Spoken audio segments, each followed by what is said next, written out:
Nagbigay ang Bureau of Fisheries and Aquatic Resources o BFAR ng catfish o hito farming livelihood package sa mga magsasaka at mangingisda sa bayan ng Nampicuan, Nueva Ecija upang mapataas ang kanilang kita at magkaroon ng alternatibong napapanatiling kabuhayan.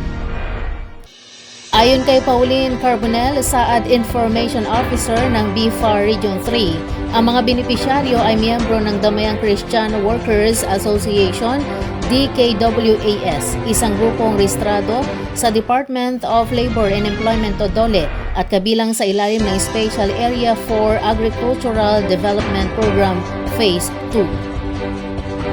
Binubuo ang asosasyon ng 32 miyembro mula sa iba't ibang barangay tulad ng Kabawangan, Ambassador, Monic, Mayantok, Istasyon at Kabadukan East, Mailing.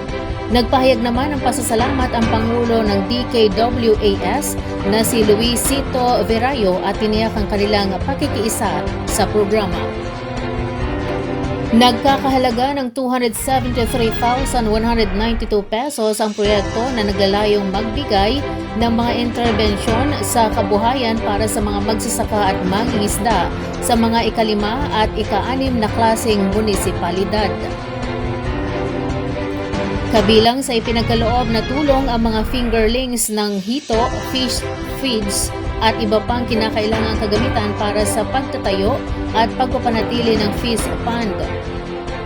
Dagdag pa ni Carbonell, bagamat iba-iba ang pinagkakakitaan ng mga miyembro ng asosasyon, karamihan sa kanila ay umaasa sa pagsasaka, kaya mahalaga ang aquaculture bilang alternatibong kabuhayan. Layunin ng SAAD program na mapabuti ang kalagayan ng pamumuhay ng mga magsasaka at mangingisda sa pamamagitan ng pagbibigay ng napapanatiling oportunidad sa kabuhayan. Sa patuloy na suporta ng BFAR Region 3 SAAD program, inaasahang mababawasan ang kahirapan sa komunidad at higit pang mapatatatag ang kabuhayan ng mga benepisyaryo.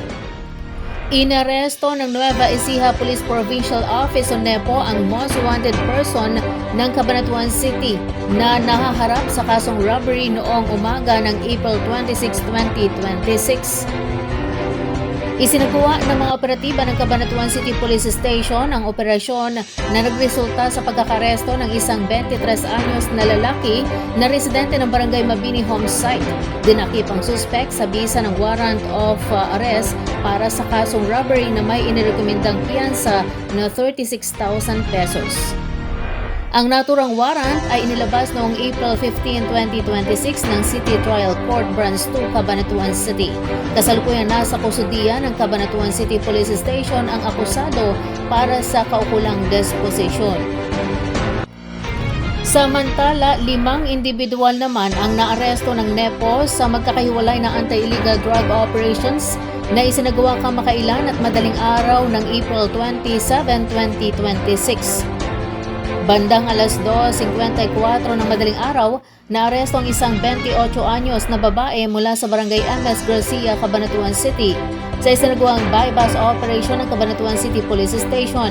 Na-recover mula sa kanya ang 4.43 gramo ng hinihinalang shabu na may tinatayang halaga na 30,124 pesos.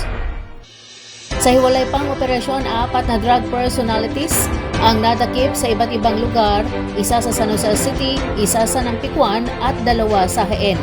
Kabuang 4.33 gramo ng hinihinalang shabu na nagkakahalaga ng 29,444 pesos ang nasamsam mula sa mga suspect.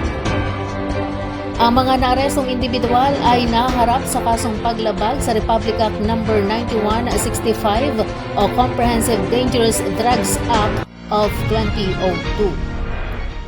Ipinahayag ng mga benepisyaryo ng Palayan City Township Project sa ilalim ng Pambansang Pabahay para sa Filipino Housing Program o 4PH ang kanilang pasasalamat sa programa ng pamahalaan na nagbigay sa kanila ng mas abot kayang pabahay at mas maayos na kalagayan ng pamumuhay sa Palayan City, Nueva Ecija.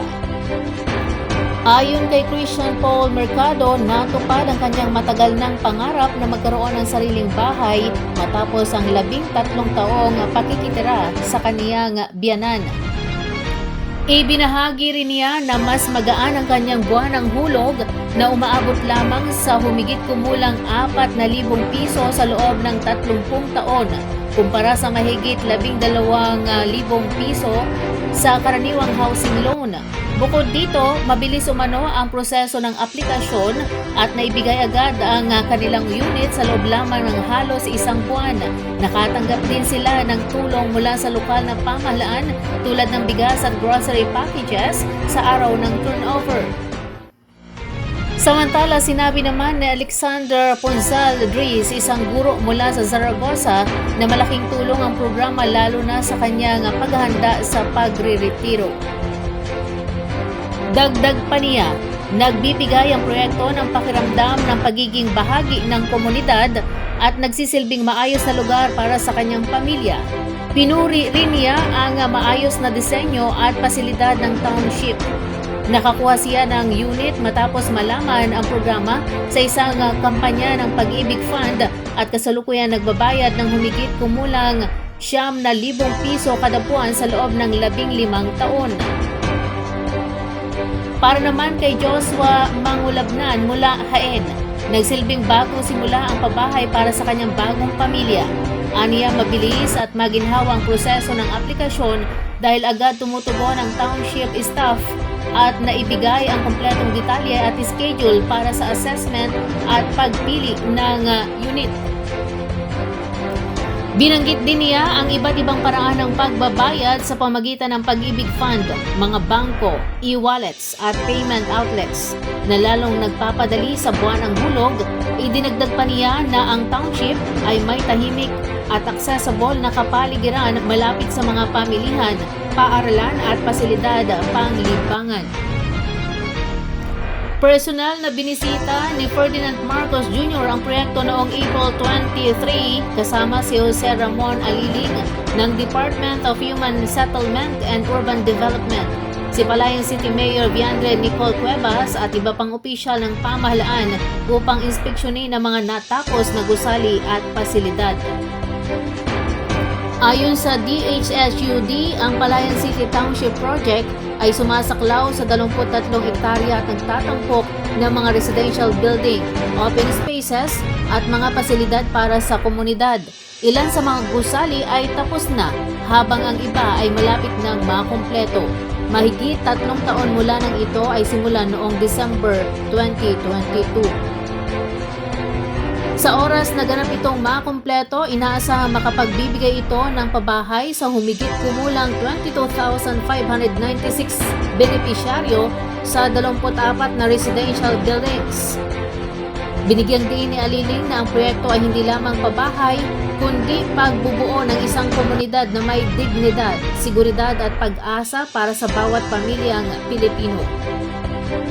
Patuloy naman ang lokal na pamahalaan sa pagtanggap at pagproseso ng aplikasyon mula sa mga kwalipikadong benepisyaryo, kabilang ang mga residente ng Palayan City at maging ang mga aplikante mula sa karatig lugar.